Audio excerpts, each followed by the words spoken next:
कहते हैं जीतने वाले कोई अलग काम नहीं करते। जीतने वाले कोई अलग काम नहीं करते, सिर्फ वह अपना काम अलग ढंग से करते हैं। दोस्तों, मैं डॉक्टर बी.डी. पाटिल, गोगटे पदवीपूर्व महाविद्यालय बेलगाम, आप सभी का स्वागत करता हूं। दोस्तों, हम हिंदी की महान छायावादी कवित्री महादेवी वर्मा की अधिकार इस कविता का अध्ययन कर रहे, और इससे पहले हमने 2 भागों में उनकी इस कविता का अध्ययन किया है, और आज आखिरी भाग में इस कविता की अंतिम पंक्तियों का हम अध्ययन करने वाले हैं। प्रथमतः पुनः एक बार महादेवी वर्मा की कविता का पूरा पठन करते हैं और फिर आगे बढ़ते हैं।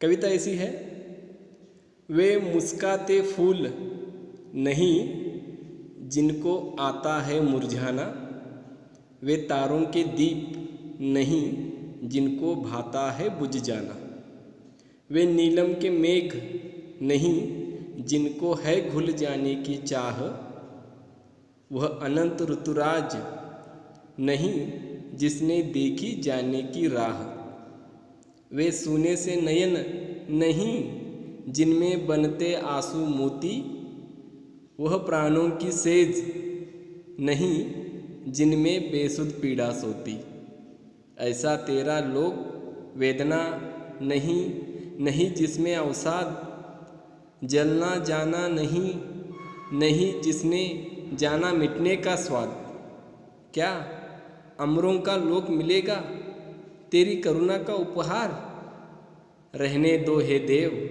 अरे यह मेरा मिटने का अधिकार, यह मेरा मिटने का अधिकार। इस सुंदर कविता का भावार्थ कन्नड़ में इस तरह आपके सामने यहाँ पे दिया गया है, और इस कविता का आशय जो है हिंदी में हम फिर से एक बार देखते हैं। प्रस्तुत कविता महादेवी वर्मा की निहार इस काव्य ग्रंथ से ली गई है। वेदना और करुणा आपके काव्य की अनुभूति है। जीवन की सार्थकता परिस्थितियों से मुकाबला करने में है, न कि पलायन करने में। फूल, तारे, वसंत, बादल आदि प्रकृति से अनेक बिंबों का प्रयोग करके जीवन के प्रति गहरी आस्था व्यक्त की गई है। वे अमरों के लोक को भी ठुकराकर अपने मिटने के अधिकार को बचाए रखना चाहती है। निरंतर आगे बढ़ने के लिए कवित्री संदेश देती है। तो इस तरह इस कविता में जीवन में हमेशा निरंतर आगे बढ़ने का संदेश कवित्री महादेवी वर्मा ने दिया है। इस कविता के कुछ पदों को हमने देखा है, उनका अध्ययन किया है, और अगले कुछ पदों का हमें अध्ययन करना है। इससे पहले हमने देखा, वे मुस्काते फूल नहीं जिनको आता है मुरझाना, वे तारों के दीप नहीं जिनको भाता है बुझ जाना। इन 4 पंक्तियों में कवित्री महादेवी वर्मा ने कहा है कि वे फूल नहीं जिनको खिलने के बाद, मुस्कुराने के बाद मुरझाना नहीं आता हो। रात में आने वाले वो तारे ही क्या, अगर उनको सुबह होते ही बूझना न आता हो। यहाँ पे महादेवी वर्मा ने फूल और तारों का उदाहरण दिया है, और मिटने के अधिकार की बात कर रही है। कहती है फूलों को मुस्कुराना आता है तो मुरझाना भी आना चाहिए, तारों को रात में टिमटिमाना आता है, जलना आता है, तो सुबह होते ही उनको बूझना भी आना चाहिए। ये उनके मिटने का अधिकार है, ये होना बहुत जरूरी है। प्रकृति के और 2 बिंदु लेती है महादेवी वर्मा, और आगे कहती है, वे नीलम के मेघ नहीं जिनको है घुल जाने की चाह, वह अनंत ऋतुराज नहीं जिसने देखी जाने की राह। पहली बात कहती है कि ये जो नीले आकाश में आने वाले जो बादल है, मेघ है यानी बादल, वो भरकर आते हैं, पानी भरकर आते हैं, तो उनको घुलना भी आना चाहिए, बरसना आना चाहिए। जब वो घुलते हैं, बरसते हैं तो वो मिटते हैं, और तभी उसके बाद क्या है, इस धरती को जल मिलता है, धरती हरी भरी होती है। तो उन बादलों को भरकर आने के बाद मिटना भी आना चाहिए, घुलना भी आना चाहिए। अगला उदाहरण देती है ऋतुराज का, अनंत ऋतुराज, अनंत ऋतुराज, ऋतुराज यानी ऋतुओं का राजा, बसंत ऋतु। और इस बसंत ऋतु के आने के बाद चारों ओर खुशियाँ ही खुशियाँ होती है, हरियाली ही हरियाली होती है। ये धरती सजती है, धजती है, कितनी आकर्षक लगती है, हर तरफ उल्लास ही उल्लास होता है।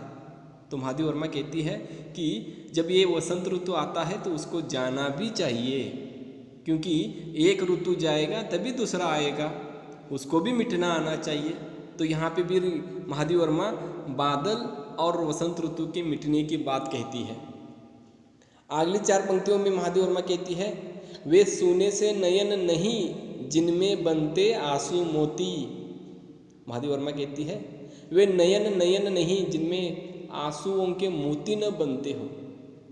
आंखें कब सुंदर लगती है, तो महादेवी वर्मा की नज़रों से देखोगे तो महादेवी वर्मा कहती है कि जब आँखों में आंसू आते हैं तभी आंखें सुंदर लगती है। आंसू आना मतलब दुख का आना, जीवन में दुख आना। महादेवी वर्मा कहती है जीवन में सुख और दुख दोनों को अपनाना चाहिए, दोनों जीवन में होना बहुत जरूरी है। जब जीवन में दुख आता है तभी जीवन की खुशियों का महत्व पता चलता है, उसका एहसास होता है।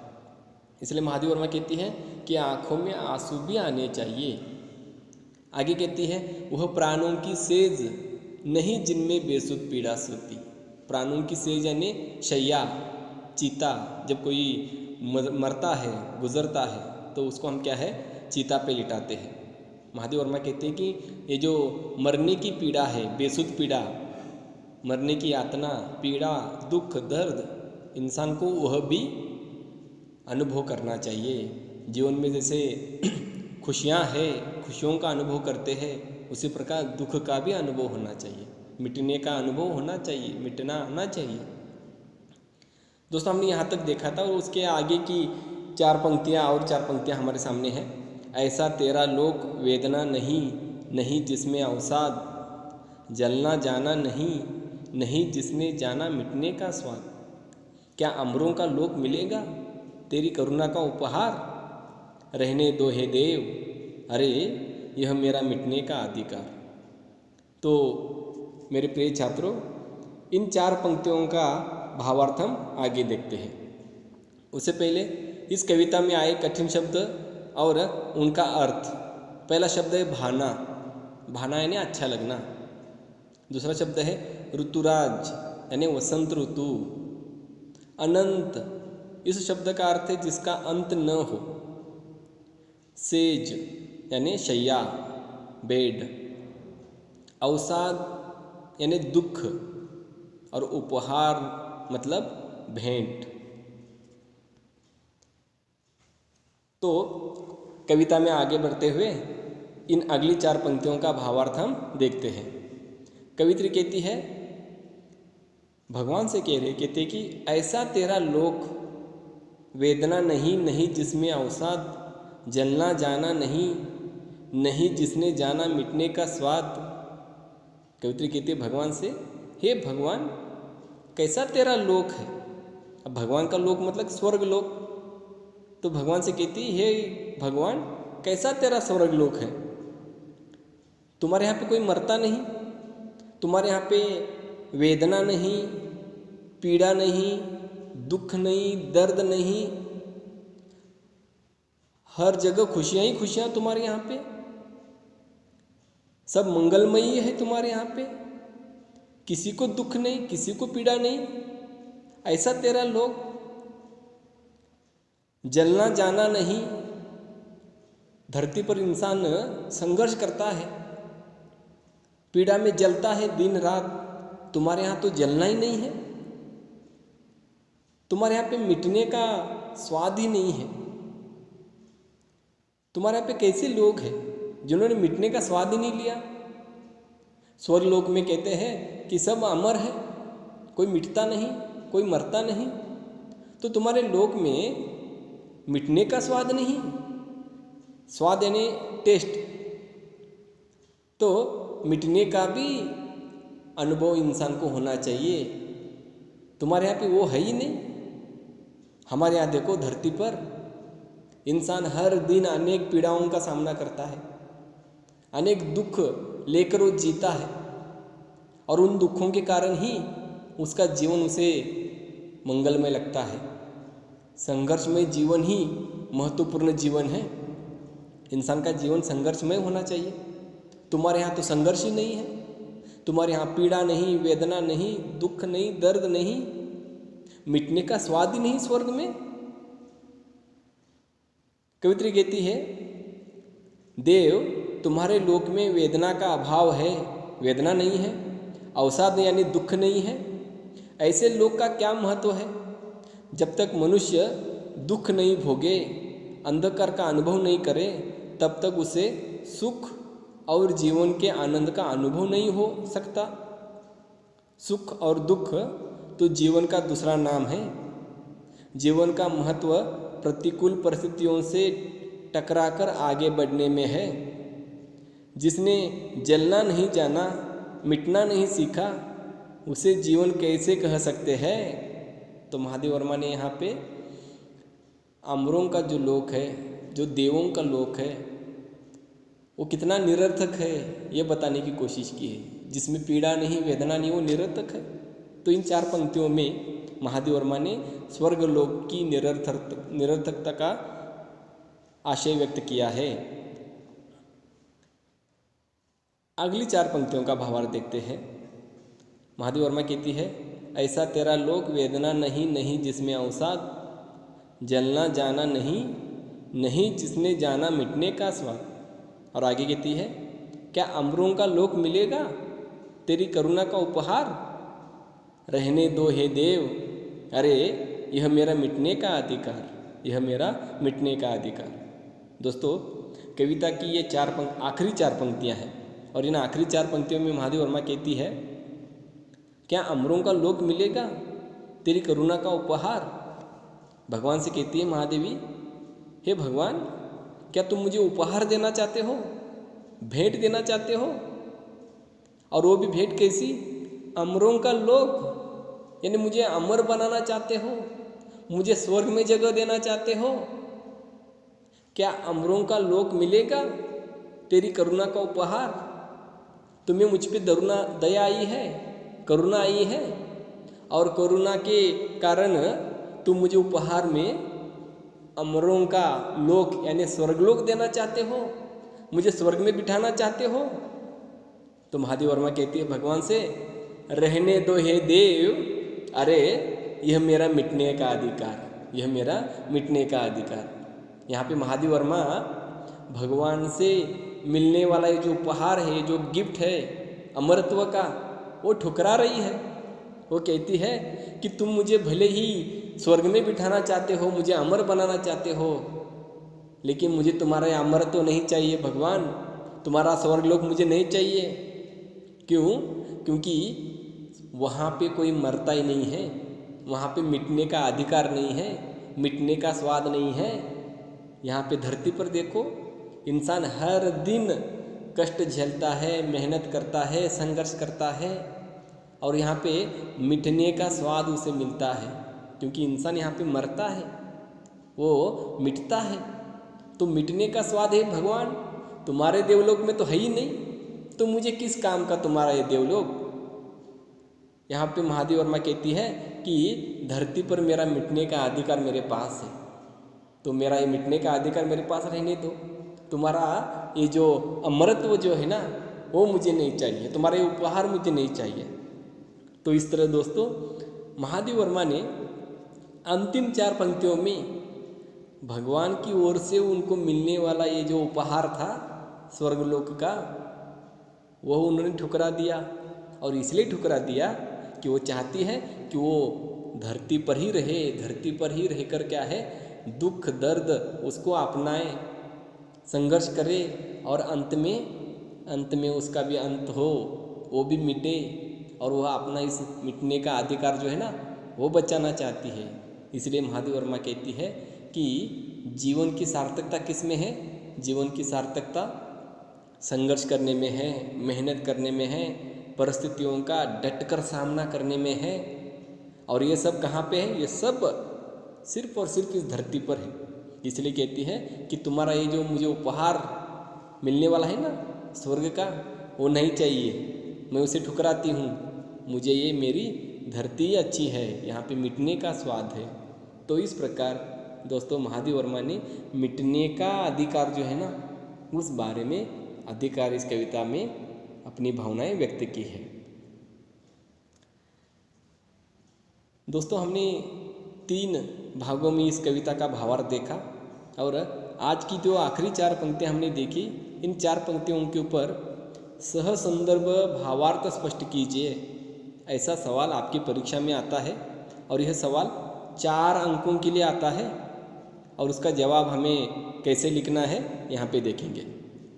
पंक्तियाँ ऐसी है, क्या अमरों का लोक मिलेगा, तेरी करुणा का उपहार, रहने दो हे देव, अरे यह मेरा मिटने का अधिकार। और उत्तर में ऐसे लिखना है, प्रसंग ऐसा है, प्रस्तुत पद्यांश, पद्य का अंश, कविताओं का अंश हमारी पाठ्यपुस्तक साहित्य गौरव के अधिकार नामक आधुनिक कविता से लिया गया है, जिसकी रचयिता महादेवी वर्मा है। अब इन 4 पंक्तियों का भाव स्पष्टीकरण ऐसे है, आधुनिक मेरा कहने वाली महादेवी वर्मा जी वेदना, अवसाद, करुणा, दुख, यातना, पीड़ा को मानव जीवन के अविभाज्य अंग मानती है। इन अनुभवों को स्वर्ग सुख से भी ज़्यादा महत्वपूर्ण मानती है। स्वर्ग लोक में सुख ही सुख है, दुख का नाम ही सुनाई नहीं देता। दुख यानी अवसाद, पीड़ा आदि से सब मानव की अमूल्य निधियाँ हैं। तुम्हारे ऐसे स्वर्ग लोक में आकर मैं क्या करूं? मुझे तो मानव लोक ही मधुर लगता है। हे भगवान, मधुर पीड़ा से मर मिटने का अधिकार मेरे लिए ही छोड़ दो। इस तरह महादेवी वर्मा ने अपने मिटने के अधिकार को बचाने की कोशिश की है। इस पूरी कविता के ऊपर जो 1 मार्क्स के लिए, 1 अंक के लिए सवाल आते हैं वो इस प्रकार है, प्राणों की सार्थकता किस में है? और इसका उत्तर है, प्राणों की सार्थकता बेसुध पीड़ा में है। प्रश्न है, कवित्री को किसकी चाह नहीं? और उत्तर है, कवित्री को अमरों के लोक की चाह नहीं। अगला प्रश्न है, कवित्री किस अधिकार की बात कर रही है? और हमने कविता में देखा कवित्री मिटने के अधिकार की बात कर रही है। अगला प्रश्न 1 मार्क्स के लिए, परमात्मा की करुणा से कवित्री को क्या मिला? और जवाब है, परमात्मा की करुणा से कवित्री को अमरत्व का उपहार मिला। तो दोस्तों ये सवाल 1 अंकों के लिए आपकी परीक्षा में पूछे जा सकते हैं। यह है 3 अंकों के लिए आने वाला सवाल, जीवन की सार्थकता किस में है? और उत्तर है, महादेवी वर्मा कहती है कि जीवन में सुख और दुख दोनों का समान महत्व है। ये जीवन के अभिन्न अंग है। जिस तरह मेघ की सार्थकता पिघलकर बरसने में है, जग को आनंद देने में है, उसी तरह जीवन की सार्थकता परिस्थितियों का सामना करने में है, न कि उनसे पलायन करने में। मनुष्य के लिए आवश्यक है कि वह जीवन को उसकी परिपूर्णता में स्वीकार करे। छात्रों अगला सवाल है, 3 अंक के लिए ये भी सवाल पूछा जाता है, कवित्री अमरों के लोक को क्यों ठुकरा देती है? तो जवाब ऐसा है, कवित्री महादेवी वर्मा जी का विश्वास है कि वेदना एवं करुणा उन्हें आनंद की चरम अवस्था तक ले जा सकते हैं। उन्होंने वेदना का स्वागत किया है। उनके अनुसार जिस लोक में दुख नहीं, वेदना नहीं, ऐसे लोक को लेकर क्या होगा? जब तक मनुष्य दुख न भोगे, अंधकार का अनुभव न करे, तब तक उसे सुख एवं प्रकाश के मूल्य का आभास नहीं होगा। जीवन नित्य गतिशील है, अतः इसमें उत्पन्न होने वाले संदर्भों को रोका नहीं जा सकता।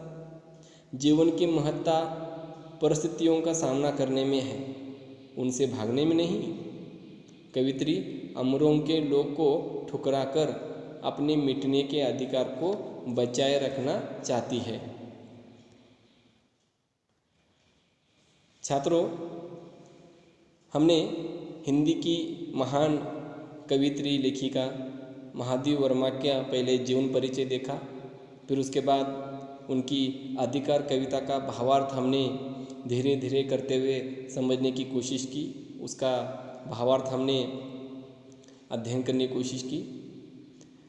उम्मीद करता हूँ कि आपको मेरी ओर से बताई गई उनकी कविता का भावार्थ जो है वह समझ में आया है। आपने पूरे वीडियो को देखा, इसलिए आपको बहुत बहुत धन्यवाद। उम्मीद करता हूँ कि आपको ये वीडियो पसंद आएगा। आप इसे लाइक कीजिए और आपकी एक लाइक से मुझे आगे की वीडियोस बनाने के लिए प्रेरणा मिलेगी। कहते हैं, जिंदगी की राहों में ऐसा अक्सर होता है, जिंदगी की राहों में ऐसा अक्सर होता है, फैसला जो मुश्किल हो वही बेहतर होता है। तो आशा करता हूँ कि आप इस कोरोना काल में अपने अपने घर में सुरक्षित है और अध्ययन कर रहे हैं। धन्यवाद।